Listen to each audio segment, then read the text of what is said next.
আপনাকে ভোট আমার লাগবে না, এই ভাঙ্গাচুরা যা আছে এই দিয়ে আমি চলি, এইটি আমার পোষাইবে, এইটা আমার এমপি বানাইছে স্বতন্ত্র 2 বার, এরপর আবার বিএনপি সময় আরেকবার বানাইছে। ওই ভাঙ্গাচুরাতে এখনো আছে, এ ভাঙ্গাচুরা নয় না। এখন দোষের কোনো অভাব নাই। যদি বলি নুরুল ডক্টর দোষ কি, মারা গেছে লোকটা, দোষ কি? উনি পুলিশে দালালি করে। আচ্ছা ভাই, একটা এলাকায় পুলিশ আসলে আমার প্রতিনিধির কাছেই তো যাবে, এটাই তো স্বাভাবিক। তাহলে যাবে কোথায় লোকটা? তারপর সেই লোকটারে ছাড়াই রাখার জন্য আমার ওই লোকটা কথা বলা ছাড়া কি উপায় আছে বলেন দেখি? পারত লোকটা ধরে নিত, থানায় নিয়ে দিত, থানায় নিয়ে 2-5 পিটে দিয়ে তার কাঁসার বাড়ি বদনা সব সেই এইটা আমি ফিরেছি। এইটা নুরুল ফিরে হালিমের দোষটা কি? হালিম প্যান করে হাঁটে, এটা একটা বিরাট দোষ। জামালের দোষ কি? জামাল একটু সাজগোজ করে জামা কাপড় গায়ে দিয়ে হাঁটে, জামার কথা হতো না, এই দোষ। আমার লোকদের কথা শুরু কাটে বাক্যে দোষ, প্যান করে হাঁটে কেন, এটা একটা বিরাট দোষ।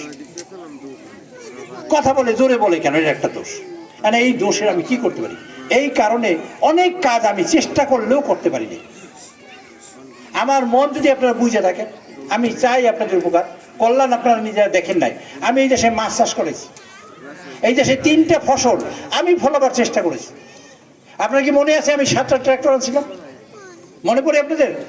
এসএসএফকে দিয়ে ওই যে রাস্তা উদ্বোধন করার সময় পরে 7টা ট্রাক্টর আনছিলাম। প্রথম বাংলাদেশে এই পাথরঘাটের ট্রাক্টর আসে কিন্তু 7টে। কারণ আমাকে গরুতে চাষ করে দেয় না, গরু তো হয়ে খাই ফেলে, পাতলা গরু, শুকনো গরু। তারপর ফসলে একটা প্রথম কলই চাষ করেছি, মনে পড়ে আপনাদের? একটু কথা বলেন, এই মুরব্বীরা কথা বলেন। কলই চাষ করেছি, মনে আছে?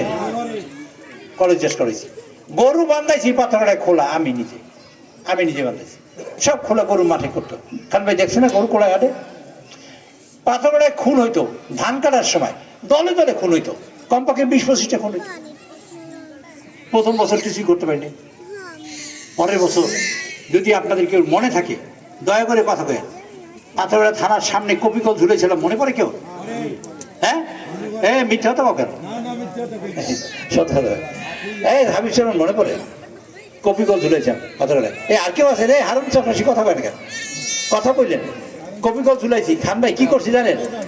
সব চেয়ারম্যানদের দাওয়াত করছি, মেম্বারদের দাওয়াত করছি, শিক্ষকদের দাওয়াত করছি, মাদ্রাসায় হাই স্কুল দাওয়াত করে তাদের বলছি, যদি খুন হয়, কোনো খুন হয় এবং কেউ যদি কাঁচা ধান কাটে, কাঁচা ধান, মানুষ তো কাঁচা ধান কাটে অভাবের কারণে, কাঁচা ধান যদি কেউ কাটে এবং সেটা যদি কেউ নালিশ করে, ইভেন আমার ধান যদি আমি কাটি, পাশের বাড়ির লোক নালিশ করলে আমার মতো মানুষকে, যে কোনো মানুষকে ধরিয়া এই থানায় ঝুলেই পিটানো হবে। এই হলো চিকিৎসা।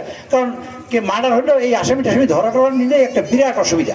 সেই অসুবিধার কথা আমি ব্যক্ত করতে না, আমি যে এনে পিটানো হবে। 2টা কপিকল ঝুলাইলাম থানায়। খান ভাই বিশ্বাস করেন, সেই যে খুন বন্ধ হয়েছে, আজ পর্যন্ত খুন বন্ধ, ধান কাটা এবং খুন বন্ধ। এখন যা 2-1 হয়, কিন্তু গড়ে তখন 50টা খুন হইতে পাথরঘাটা থানায় গড়ে এরকম চেষ্টা করেছি, সর্বতভাবে চেষ্টা করেছি।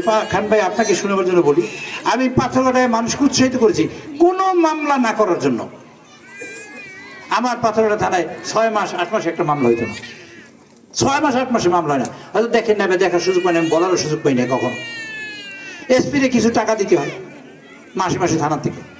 কোনো একদিন কোনো একটা ঘটনাটা বলতে চাই, ঈদের সময়, আমার সময় কতটুকু আছে হিসেব করে কইতে হবে কিন্তু